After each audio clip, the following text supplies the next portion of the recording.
A través de la historia, muchos líderes han impactado a la humanidad, ¿cierto? Los libros de historia nos muestran a muchos hombres y a muchas mujeres que son recordados, algunos por ser benévolos con las personas y otros por ser despiadados. Muchos reyes, emperadores, altos militares han marcado la historia, pero ninguno de ellos, después de muerto, ha vuelto a la vida. ¿Cierto? Todos sabemos quién fue Napoleón, los libros de historia nos lo dicen, pero la vida de Napoleón acabó cuando murió. ¿Cierto que todos sabemos quién fue Napoleón? Bueno. La única persona que ha impactado la historia de manera tal que aún se le dedica una semana al año, algunos le dedican esta semana al Señor, es Jesús. Jesús no fue un político prominente, tampoco fue un jefe militar que hizo grandes conquistas, tampoco fue un emperador poderoso que gobernó medio mundo y mucho menos fue un hippie pacifista como lo quieren presentar en la actualidad. Jesús es Dios encarnado, que vino a la tierra con la misión de cumplir la voluntad del Padre e inaugurar el reino de Dios aquí. Reino de Dios que, como dicen algunos teólogos, está en una constante tensión escatológica, algo conocido como ya, pero todavía no. Jesús, el único hombre que volvió de la muerte y no regresó a ella, porque hay muchos testimonios en la Biblia de personas que resucitaron, ¿cierto? ¿Sí los han leído? Pero no se dice más de ellos, o sea que volvieron a morir. Jesús, Dios hecho hombre, quien vino a morir en nuestro lugar, quien vino a pagar el precio por nuestro pecado, a ese Jesús, el Cristo, el Rey soberano de la creación, y a su obra de la resurrección es lo que celebramos en este día. Nosotros, los cristianos protestantes, en nuestro afán por distinguirnos de la iglesia tradicional, hemos despreciado, consciente o inconscientemente, el valor pedagógico que tiene esta semana. Muchos de nosotros nos quejamos porque no hay oportunidad para presentarle a Cristo a las personas. Muchos decimos, no hay espacios para evangelizar, pero esta Semana Santa es un buen espacio para que usted y yo evangelicemos, para que hablemos de Cristo, para que mostremos al Cristo real, al Cristo de la Biblia. ¿Está de acuerdo? Entonces, el año que viene, hagámoslo. Para estudiar este evento, he tomado el Evangelio de Lucas, más precisamente en Lucas 24, usted puede mirarlo en su Biblia. Lucas 24, en el cual hay 3 cuadros que nos muestran la resurrección de Jesús. Y esos cuadros se complementan entre sí de una manera magistral y muy pedagógica. Se puede ver en Lucas 24 el relato de la resurrección en el primer cuadro, versos 1 al 12, el cuadro de las mujeres ante el sepulcro. Usted puede leerlo en su casa, pero dice algo como que las mujeres llegaron al sepulcro, encontraron la tumba vacía y unos varones que estaban ahí, unos hombres le dijeron, no busquen a Jesús aquí, ya no está, está vivo. El segundo cuadro que nos muestra va desde el versículo 13 hasta el 35, puede ver su Biblia, Lucas 24, y es el cuadro de los caminantes de Emaús. Y el tercer cuadro que se ve va del versículo 36 al 48 y es cuando Jesús se aparece a todos sus discípulos, a los 11 y a otras personas que estaban con ellos. En esta mañana estudiaremos el cuadro de la mitad. ¿Cuál es el cuadro de la mitad? El de los caminantes de Emaús, ¿cierto? Las personas que van en el camino a Emaús. Para ello, inmediatamente nos adentraremos en el desarrollo de este pasaje, el cual el evangelista de manera muy sabia dividió en 3 escenas. Ahorita se va a dar cuenta que el pasaje está dividido en 3 escenas diferentes, es como si fuera una película. Imagínese que está usted sumergido en una película de Semana Santa, pero basada en la Biblia, no basada en cualquier guionista. Estas escenas las vamos a explorar y podremos ver en este acto único en la historia la supremacía de Cristo en su máxima expresión. El tema que estamos hablando durante este semestre es la supremacía de Cristo, ¿todavía se acuerdan? Y el acto más significativo que muestra en la máxima expresión la supremacía de Cristo es la resurrección. Ahora comencemos a leer el pasaje. He titulado este mensaje El camino a Emaús, camino de desilusión y camino de esperanza. Lea conmigo Lucas 24, del 13 al 27, la primera escena. ¿Lo tiene? Si no lo tiene, aquí está. Y he aquí, 2 de ellos iban el mismo día a una aldea llamada Emaús, que estaba a 70 estadios de Jerusalén, e iban hablando entre sí de todas aquellas cosas que habían acontecido. Sucedió que mientras hablaban y discutían entre sí, Jesús mismo se acercó y caminaba con ellos, mas los ojos de ellos estaban velados para que no le conociesen. Y él les dijo: ¿qué pláticas son estas que tenéis entre vosotros mientras camináis? ¿Y por qué estáis tristes?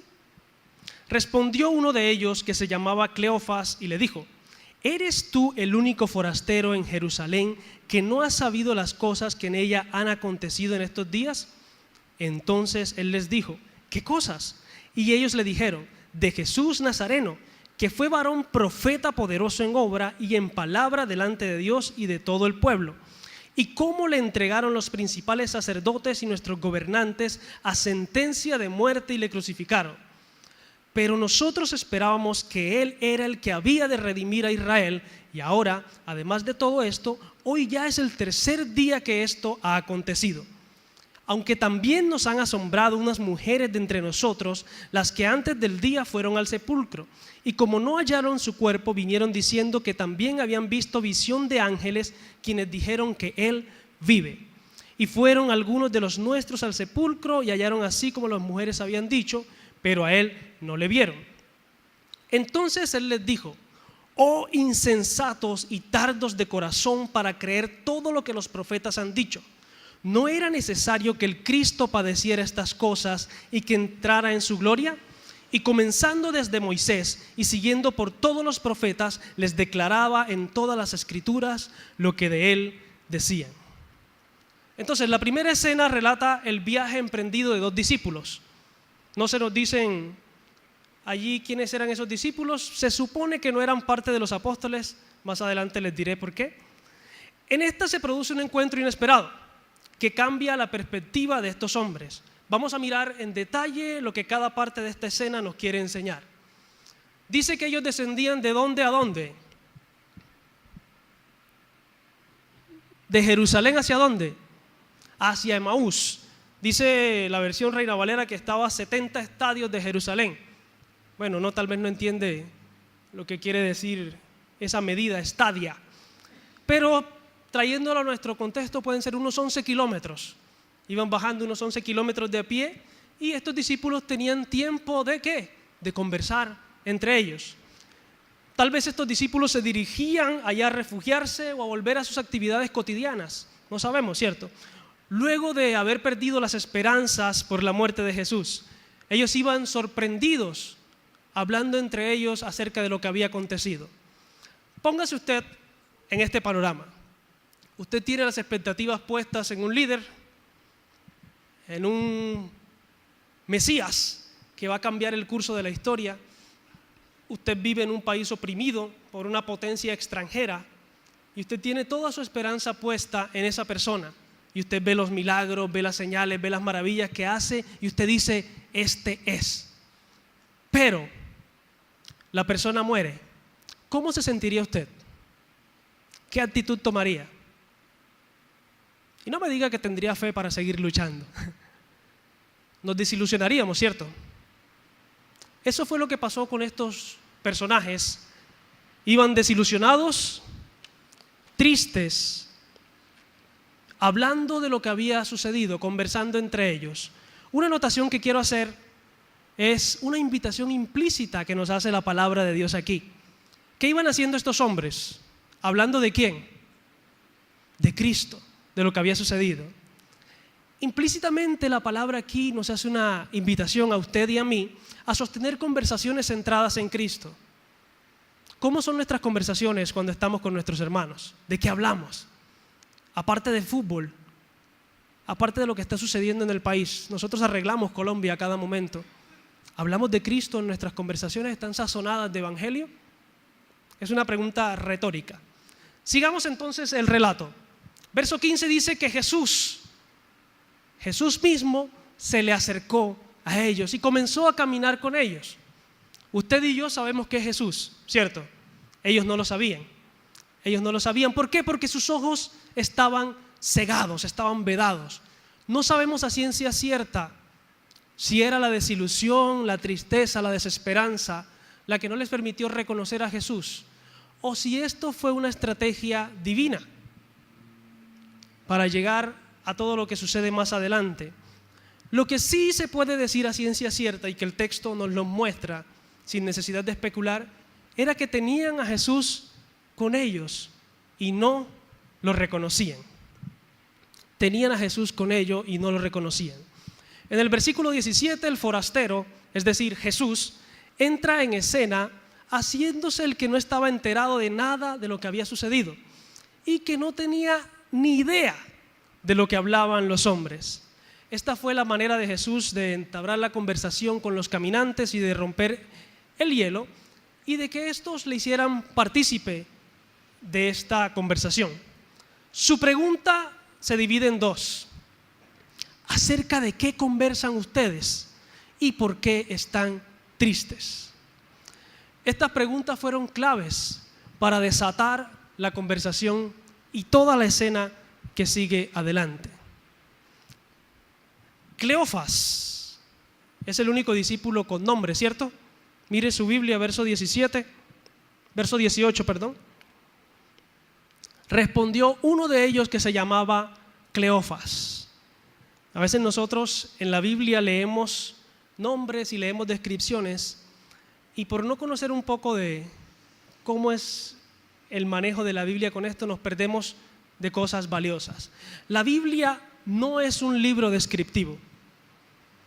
La Biblia es un libro que relata. Cuando la Biblia describe un nombre o describe una característica es porque es importante en el marco general de la historia. Nosotros hemos escuchado la historia de Esaú y de Jacob, ¿cierto? ¿Cómo eran ellos cuando nacieron? Dice que uno era velludo y el otro era lampiño. ¿De qué nos sirve saber eso? ¿Para qué la Biblia nos da esas descripciones? Cuando llegamos al relato del engaño, ¿en qué se basa el engaño? En suplantar a su hermano, en colocarse pieles para ser velludo y que no descubran que es lampiño. Entonces, cuando usted vea una descripción en la Biblia, esté muy pendiente. La Biblia no es un libro descriptivo, pero cuando hace una descripción es importante. En este caso, el resaltar el nombre de Cleofas puede ser relevante para el auditorio que estaba leyendo este texto antes que nosotros. Este hombre es probablemente muy acogido por esas personas. Este Cleofas no solo es nombrado aquí, sino que es nombrado en Juan 19:25, y usted lo puede mirar en su casa. Se le nombra como el esposo de una de las mujeres, una tal María, que estaba con María Magdalena y con la madre de Jesús al pie de la cruz. Siempre que veamos una descripción en la Escritura, tengamos eso presente. La respuesta de Cleofas fue una pregunta que obviamente esperaba una respuesta negativa. Cleofas respondió con una pregunta y dice: ¿eres tú, versículo 18, eres tú el único forastero en Jerusalén que no ha sabido las cosas que en ella han acontecido en estos días? La respuesta de Jesús va a ser obvia. Él hizo una pregunta: ¿de qué hablan? ¿Por qué están tristes? Y este hombre le pregunta: ¿eres tú el que no sabe? Y Jesús le responde. ¿Qué le responde Jesús? Verso 19. ¿Qué cosas? ¿Qué pasó? La respuesta de Cleofas y su compañero era una respuesta que reflejaba la percepción que la mayoría de las personas tenían de Jesús el Nazareno. ¿Cuál es la respuesta que ellos dan? De Jesús Nazareno, que fue varón profeta, poderoso en obra y en palabra delante de Dios y de todo el pueblo. Estos hombres veían a Jesús como un profeta, como un hombre de Dios, como un hombre en el cual podían poner sus esperanzas, pero jamás miraron al Maestro como a Dios mismo. Nunca lo miraron como el Hijo de Dios. Este concepto que los hombres tenían de Él era lo que les había llevado a estar tristes y desesperanzados. Todos los discípulos, aunque anduvieron varios años con Jesús, alrededor de 3 años, tenían este concepto de Jesús. Lo miraban como un profeta, lo miraban como un líder, como un rabino, lo miraban tal vez como un jefe político o la esperanza política del pueblo. ¿Se acuerdan la escena donde lo querían coronar rey? El pueblo quería escoger a Jesús como rey. Solamente lo miraban como una solución a sus problemas. Entonces, siguiendo con el relato, estos hombres le cuentan al extraño que lo acompañaba acerca de todo lo que le hicieron a Jesús, de cómo los gobernantes lo habían sentenciado a morir y con muerte de cruz, ¿cierto? Que había sido crucificado por ellos. Y en el versículo 21 se revela el corazón de estos hombres. Vaya conmigo al versículo 21. Y dice Cleofas todavía en su respuesta: pero nosotros esperábamos que Él era el que había de redimir a Israel, y ahora, además de todo esto, hoy es ya el 3er día que esto ha acontecido. Este versículo es clave en este pasaje para comprender mucho de todo lo que ha sucedido en el Evangelio. Nosotros vemos en los Evangelios la incredulidad de los discípulos a flor de piel, ¿cierto? Como hablaba el pastor en el domingo pasado, vemos también la petición egoísta que tenían los discípulos, la percepción que ellos tenían de querer ser parte del reino palpable aquí en la tierra, de ese reino que se iba a imponer. Pero ellos tenían una percepción equivocada de Jesús. Estos hombres, al igual que el resto de los discípulos y los apóstoles, creían que Jesús iba a ser ese Mesías político-militar que liberaría al pueblo de Israel del yugo de servidumbre al cual lo tenía sometido el Imperio Romano. Y no conformes con eso, estos hombres o estas personas de la época tenían la percepción de que Israel iba a ser la cabeza de las naciones. Es decir, que Israel iba a pasar de ser un pueblo oprimido a un imperio opresor.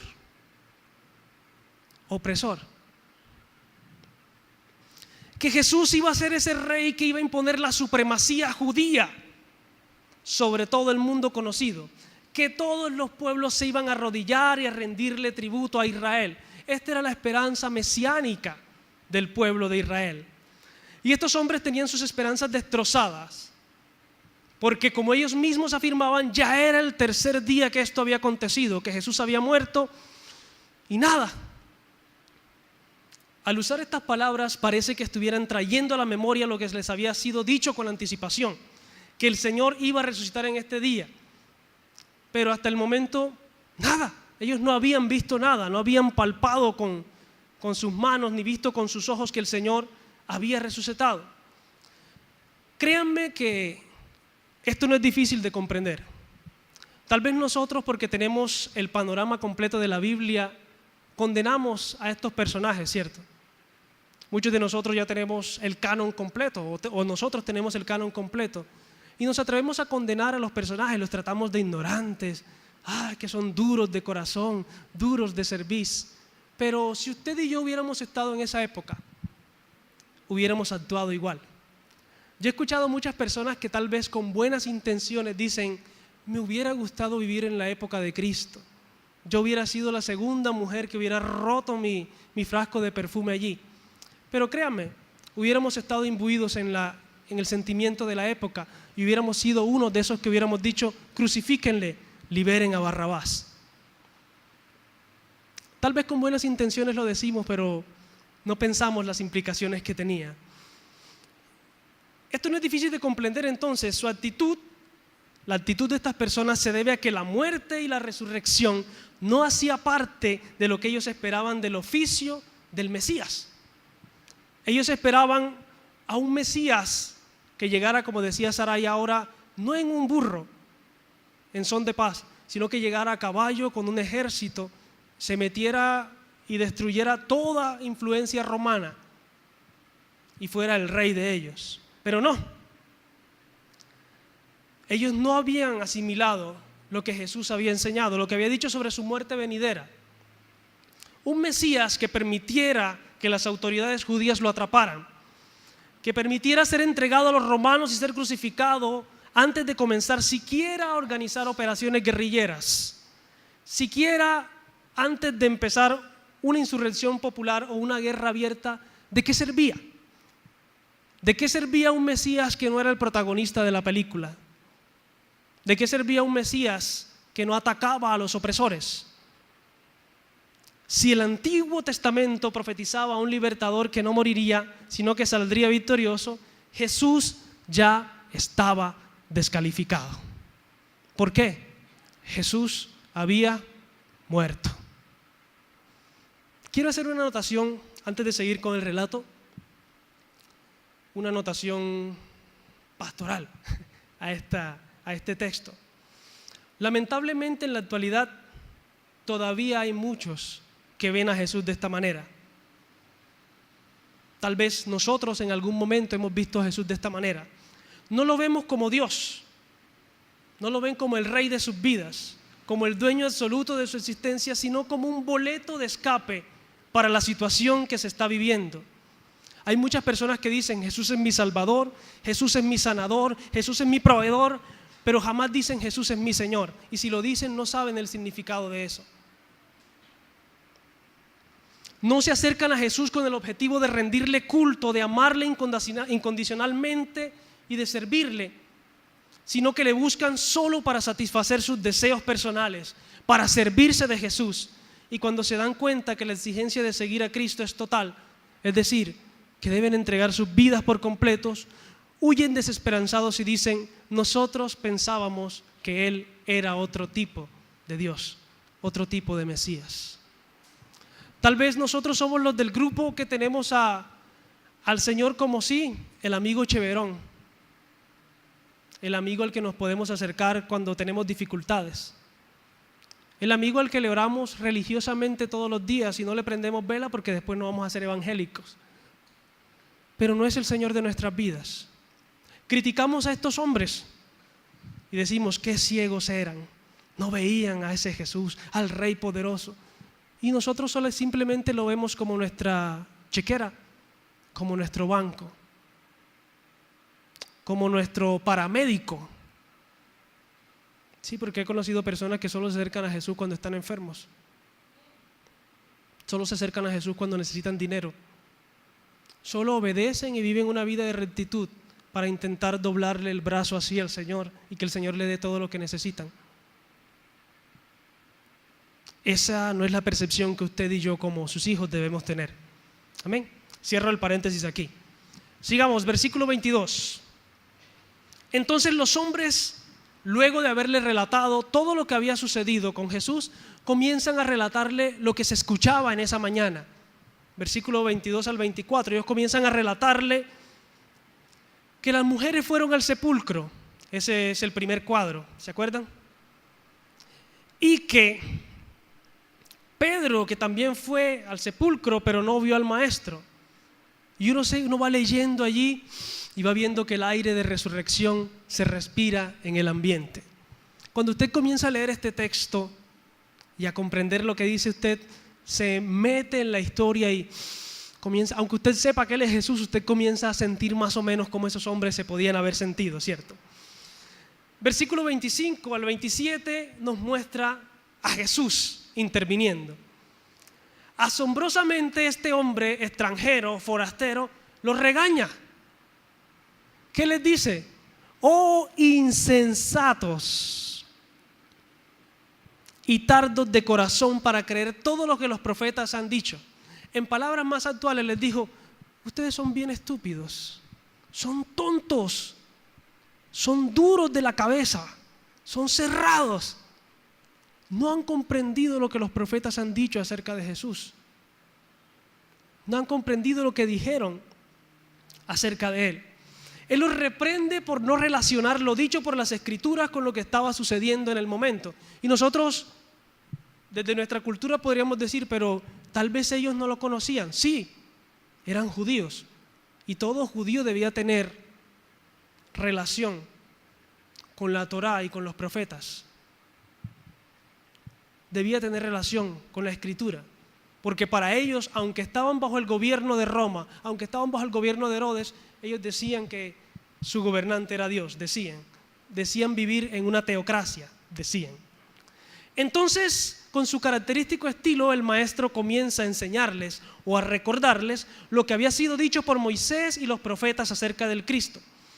Lo primero que el forastero, Jesús, hace a fin de establecer para Cleofas y su compañero el hecho de la resurrección era demostrar que según el Antiguo Testamento el Mesías tenía que morir, y en segundo lugar que la clase de redención que el Mesías había de efectuar solo podía efectuarse por medio de su muerte.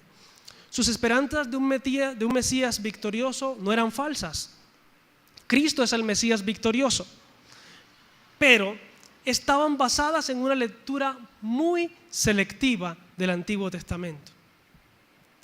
Y yo quiero que en este pedazo que voy a hablar usted mire para ver si usted cae en ese círculo de los que leen selectivamente la Biblia. Se habían aferrado a aquellos pasajes que hablaban de victoria sobre los enemigos de Israel. Esto era lo que ellos creían. Leían en su Biblia que había victoria y restauración de la tierra de Israel. Hablaban de la restauración del rey y de la independencia. Los pasajes que hablaban de los sufrimientos y la muerte del Mesías no los habían entendido, aún en el supuesto de haberlos leído, ¿cierto? No los entendían o los habían pasado por alto. Por eso la muerte del Mesías no formaba parte de sus expectativas mesiánicas. De esta manera entonces Jesús les explica que era necesario que el Mesías muriera, el Cristo muriera y entrara en su gloria. Yo no sé por qué Lucas no nos muestra los pasajes, ¿cierto?, que Jesús le citó del Antiguo Testamento. Hubiera sido interesante tener esa disertación del maestro, pero creo que por sabias razones no se nos ha transmitido. Tal vez idolatráramos esos pasajes, ¿cierto?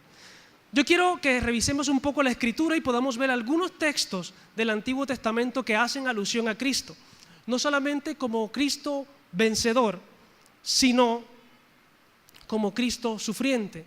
No vamos a estudiar todos los pasajes que hay en la Biblia, son muchísimos porque el tiempo no nos da, pero aquí traje unos cuantos pasajes. Génesis 3:15 es un texto, acá vamos a tenerlo, es un texto que da aire de esa persona que va a venir a redimir a la humanidad. Y pondré enemistad entre ti y la mujer, y entre tu simiente y la simiente suya. Esta te herirá en la cabeza y tú le herirás en el calcañar. Vamos a Deuteronomio 18:15.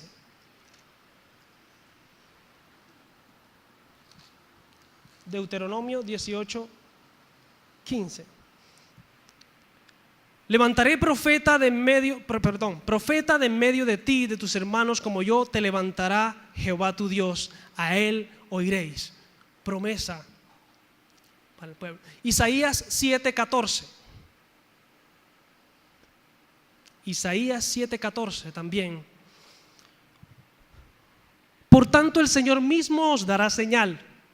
He aquí que la Virgen concebirá y dará a luz un hijo y llamará su nombre Emmanuel.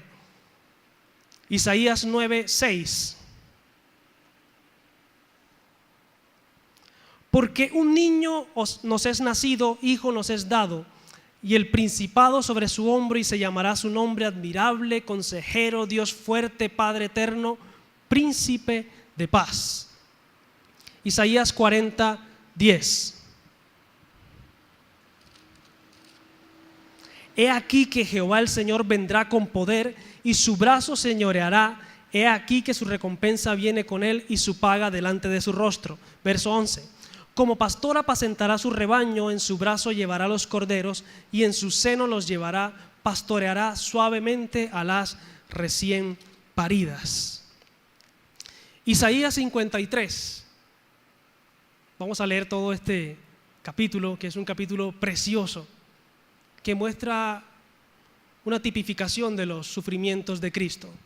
Dice así: ¿quién ha creído a nuestro anuncio? Isaías 53, eso.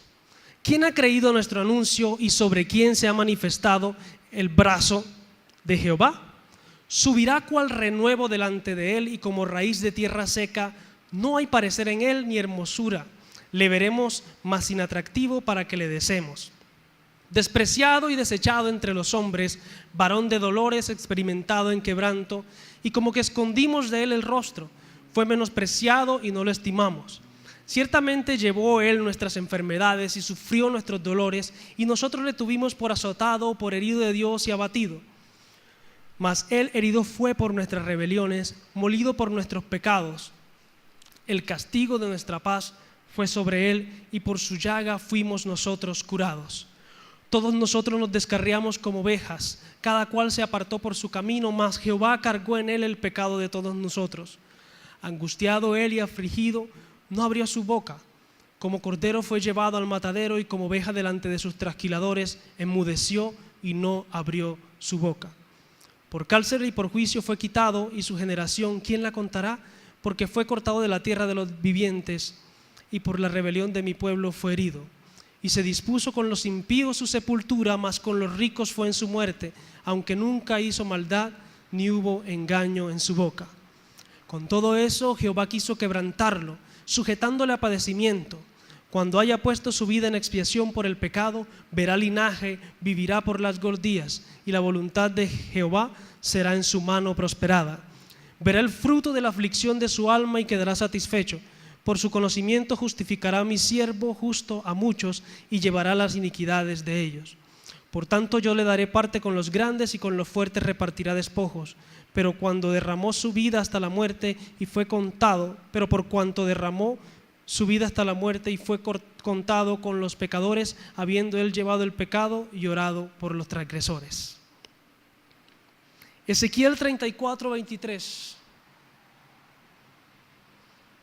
dice: y levantaré sobre ellas a un pastor y las apacentará, a mi siervo David, él las apacentará y él les será por pastor. Daniel 9:27 también nos da luces de ese Mesías. 70 semanas están determinadas sobre tu pueblo y sobre tu santa ciudad para terminar la prevaricación y poner fin al pecado y expiar la iniquidad, para traer la justicia perdurable y sellar la visión y la profecía y ungir al santo de los santos. Y así podríamos seguir. Salmo 16, 116 y muchos salmos más en esta mañana, y describir al Mesías. Pero estos hombres tenían la prueba, la conocían y no habían notado que el Señor estaba con ellos. Luego de esta conversación de Jesús viene la siguiente escena, verso 28 al 32, y dice: llegaron a la aldea a donde iban, y él hizo como que iba más lejos, mas ellos le obligaron a quedarse diciendo: quédate con nosotros porque se hace tarde y el día ya ha declinado. Entró pues a quedarse con ellos. Y aconteció que estando sentado con ellos a la mesa, tomó el pan y lo bendijo, lo partió y les dio. Entonces le fueron abiertos los ojos y le reconocieron, mas él se desapareció de su vista. Y se decían el uno al otro: ¿no ardía nuestro corazón en nosotros mientras nos hablaba en el camino y cuando nos abría las Escrituras? La siguiente escena, o la segunda escena, se da en el lugar donde los discípulos van a pasar la noche. Dejemos que la palabra nos describa esto. Entonces, los discípulos llegan al lugar donde se iban a quedar después de haber bajado de Jerusalén. Jesús hace que va a seguir el camino, pero como ha sido interesante la conversación, estos hombres lo invitan a quedarse con ellos. Jesús es Dios y lo sabe todo, ¿cierto? Pero él en ese momento inquieta a las personas o a estos dos discípulos para que lo llamen, para que lo incluyan, para que lo busquen, para que ellos tomen la iniciativa. Entonces, sorpresivamente, en medio de la cena, el invitado toma la vocería, o sea, Jesús, y dirige el partimiento y la bendición del pan. Esto es sorprendente, porque en esa cultura, no es como a nosotros ahora que nos llega una visita y la ponemos a lavar platos, no. En esa cultura, la persona que atendía al otro era quien hacía el partimiento del pan, quien servía la comida. Es más, le lavaban los pies cuando llegaban, cuando era bienvenido a la casa, para quitarle el polvo de los pies.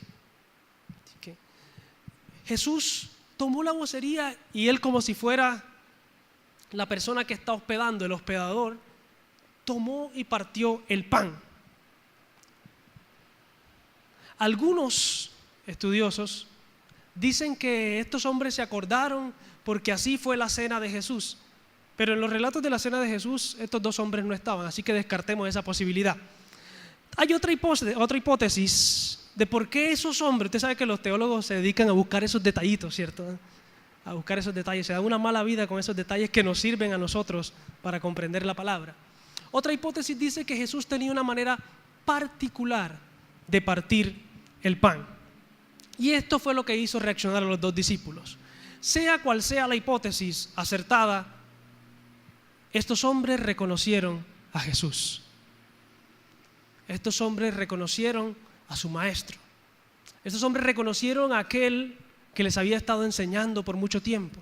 Había una característica específica de Jesús que estos hombres reconocían. Yo creo que todavía hoy, aunque a un nivel más profundo, reconocemos al auténtico Salvador.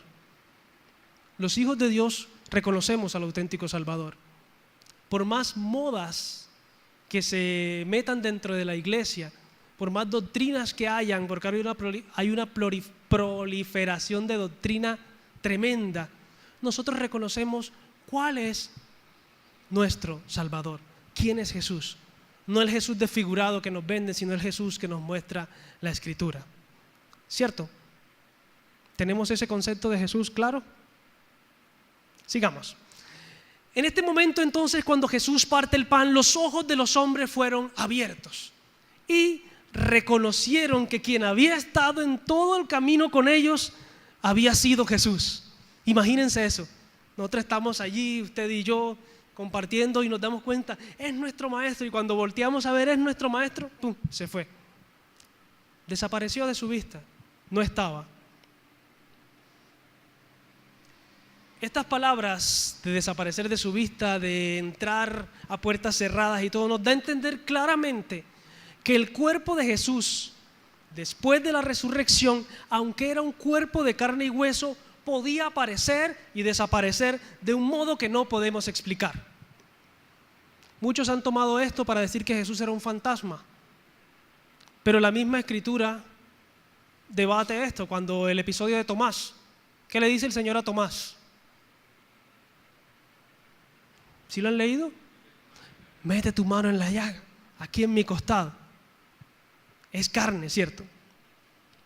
Nosotros no podemos entrar en el debate de tratar de explicar por qué el cuerpo de Jesús podía entrar en lugares y podía desaparecer en segundos. Algunos dirán que había teletransportación o cosas así en ese estilo, pero eso es ciencia ficción. No debemos entrar en eso, solamente decir, no comprendo. Quiero hacer un paréntesis aquí. Nosotros muchas veces, en nuestro afán de querer comprender la Biblia, no le damos lugar a no comprender. No le damos lugar al misterio. No dejamos que nada nos sorprenda. A todos le queremos encontrar una explicación lógica. Y no es así. Hay muchas cosas en el Señor que no vamos a poder explicar jamás. Aquel que magistralmente, ese hombre, ese forastero que magistralmente llevó a estos hombres a través de la Escritura, mostrándole por qué Cristo debía de padecer, e hizo a sus corazones arder de pasión, ese mismo hombre era el que había sido apresado, torturado y asesinado, muerte por la cual estos dos hombres habían perdido toda esperanza. Pero en ese momento que notaron que era Jesús, toda duda se disipó. Se unieron a las mujeres que decían, está vivo. Se unieron al mismo Pedro que decían, su tumba está vacía. Su esperanza retornó. Ellos descendieron a Emaús desde Jerusalén, alrededor de unos 11 kilómetros, desesperanzados, dudando, sin vida, pero en este momento su esperanza retornó. Su fe fue aumentada y comprendieron que la Escritura no hablaba de un líder político o de un militar más, sino del Hijo de Dios, quien era Dios mismo, uno con el Padre, el que había muerto y ahora había resucitado, aquel que había inaugurado el reino de Dios en la tierra. Y aquí termina la segunda escena. Vamos a la escena final, versículo 33 al 35. Y levantándose en la misma hora volvieron a Jerusalén y hallaron a los 11 reunidos en los que estaban con ellos, que decían: ha resucitado el Señor verdaderamente y ha aparecido a Simón. Entonces ellos contaban las cosas que les habían acontecido en el camino y cómo le habían reconocido al partir el pan. Los discípulos, que habían caminado alrededor de 11 kilómetros para llegar a Emaús, emprendieron en la misma hora el viaje de regreso. Usted se puede imaginar la emoción que esos tipos tenían. Póngase usted en los zapatos de ellos. ¿Qué hubiera hecho usted? Ya ve que el primer mototaxi que se atravesara yo lo hubiera cogido. Ellos, la última vez que habían subido a Jerusalén, iban con la esperanza de ver la entrada triunfal de aquel que iba a destruir al imperio romano, que iba a quitar a Herodes del poder. Pero eso no sucedió. Ahora nuevamente ascienden a Jerusalén, pero con una perspectiva diferente, con una perspectiva distinta. Ahora sabían que no iban a ver a alguien que quería coronarse el rey. No, ahora sabían que Jesús era el rey. Ahora habían tomado conciencia de que la redención prometida en la Escritura era una redención todavía más grande que la limitada liberación política que originalmente habían estado esperando. Ahora su fe y sus esperanzas estaban basadas en un fundamento que ninguna oposición, ni siquiera la misma muerte, podía destruir. Estos hombres subieron cargados de buenas noticias, donde estaban el resto de discípulos dudando, pensando: sí, resucitó, no, pero no lo vimos, no, resucitó, sí, y discutiendo entre ellos. Subieron cargados de buenas noticias, con sus corazones ardiendo de pasión por haber visto vivo a aquel que estaba muerto. Dice el pasaje que fueron donde estaban los 11 apóstoles reunidos y otro grupo más de personas con ellos, y confirmaron lo que las mujeres habían dicho.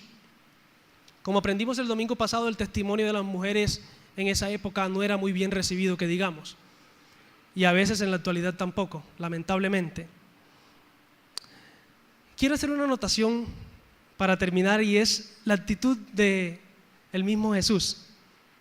Aún en su manera de dejarse ver resucitado, Cristo sigue dignificando a aquellos que han sido tratados como indignos. ¿Por qué no se presentó de primero a los 11 discípulos? ¿Por qué no se presentó delante de ellos, sino a las mujeres? Dignificar a los indignos. Y todavía el Señor lo sigue haciendo. Y todavía el Señor espera que usted y yo lo hagamos, que dignifiquemos a los indignos, que no solamente le demos dignidad a aquellos que tienen una buena posición, que no solamente le ofrezcamos los primeros puestos aquí o invitemos a comer a los que nos caen bien, sino a aquellos que según nuestros estándares no merecen estar en nosotros. El Señor dignifica a los indignos y espera de usted y de mí que también lo hagamos. Entonces, sigamos con el relato. Estos hombres llegaron donde estaban los apóstoles y confirmaron lo que las mujeres habían dicho y dijeron: sí, nosotros lo vimos y lo reconocimos cuando partió el pan. Ellos también habían tenido la dicha de encontrarse con el resucitado. Ellos también podían decir: el Señor vive. Para terminar, quiero que hablemos acerca de la resurrección. ¿Qué es para nosotros la resurrección? Yo creo que para nosotros los creyentes se ha vuelto la resurrección una doctrina más, algo que no nos sorprende, ¿cierto? La supremacía, la grandeza, el poder de Dios, por estar tan familiarizados con estos temas, ya no nos sorprende. Ah, sí, resurrección. La resurrección no es simplemente un dogma de la iglesia. No es un dogma que se enseña en la iglesia y en el que nosotros los cristianos tenemos que creer. Sí, yo creo en la resurrección y lo confieso y todo para ser buenos creyentes. No, la resurrección de Cristo es mucho más. Es la realidad en la cual se basa nuestra fe. Como dice 1 Corintios, y si Cristo no resucitó, vana es entonces nuestra predicación, vana es nuestra fe. La resurrección es la muestra por excelencia de la supremacía del Señor. Es la supremacía de Cristo en la máxima expresión. Ese que tuvo poder no simplemente sobre las cosas visibles, sino sobre los reinos invisibles. Ese que estuvo muerto y que vive. El que tiene poder sobre la misma muerte. Ese Señor que había muerto como delincuente se levanta como rey. Como el rey del universo, no simplemente como el rey de una porción de tierra, que era lo que ellos esperaban en Israel, sino como el Señor, el dueño del cosmos. Como lo resume el profesor Theo Donner en uno de sus libros, la resurrección es el eje teológico del Nuevo Testamento, porque transforma la cruz de una derrota vergonzosa en algo que tiene un significado que nadie podía haber adivinado antes. Transforma la cruz de una vergonzosa derrota en una victoria sin precedentes. La resurrección de Cristo, mis hermanos, es el acto más solemne de la historia y debería causar en usted y en mí, en nosotros los creyentes, lo mismo que causó en el corazón de los caminantes de Emaús. Que nuestro ser, que nuestros corazones ardan de pasión por el Señor, que nuestra esperanza y nuestra fe se mantenga viva, que nuestra vida en Cristo sea una vida fructífera, que nuestra vida en Cristo sea una vida de crecimiento, de entrega, de servicio a Dios y a los hombres, y que nuestra vida en Cristo no siga siendo una vida pasiva, de desesperanza, que no sigamos viendo a nuestro Señor, al resucitado, al soberano de la tierra, como el bombero de nuestras situaciones, al que llamamos cuando hay un incendio, pero que no volvemos a comunicarnos con Él el resto del tiempo. Desde que esto sucedió, ha habido muchos intentos de encubrir o desacreditar esta verdad, pero es una realidad que no se ha podido callar. Sigue divulgándose. Cristo vive y reina. Es un reto para nosotros como creyentes contemporáneos no trivializar el hecho de la cruz y el hecho de la resurrección. No decir, bueno, eso se cree y se recuerda en Semana Santa. El hecho de la cruz, de que Jesús muriera allí y de que resucitara, es algo que debemos tener en cuenta cada día de nuestra vida. Nosotros criticamos a los judíos y decimos, ellos creen que la salvación es por obra, pero nosotros hacemos lo mismo. Tenemos al Señor como un amuleto que simplemente recordamos de vez en cuando, pero en nuestro diario vivir el Señor no está. Creemos que el Señor solo debe estar presente cuando oramos o cuando leemos la Biblia, pero el Señor debe estar presente en cada uno de nuestros pensamientos. Cuando hay un pensamiento malo, debemos llevarlo cautivo al Señor. Cuando hay un pensamiento bueno, también debe estar cautivo en el Señor. Cristo es el centro. Es el Rey por excelencia.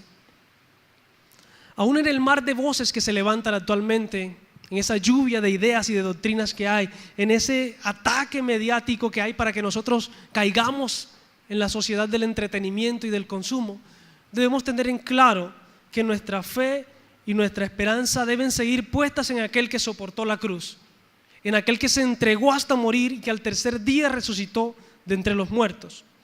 Que nuestro caminar diario, en nuestro camino a Emaús, no sea un descenso a la duda y a la desilusión, no sea un descenso al clientelismo, no sea un descenso al utilitarismo de Dios, sino un retornar a la esperanza viva de que Cristo ha resucitado, de que Cristo es el Señor y a nuestra dependencia absoluta de Él.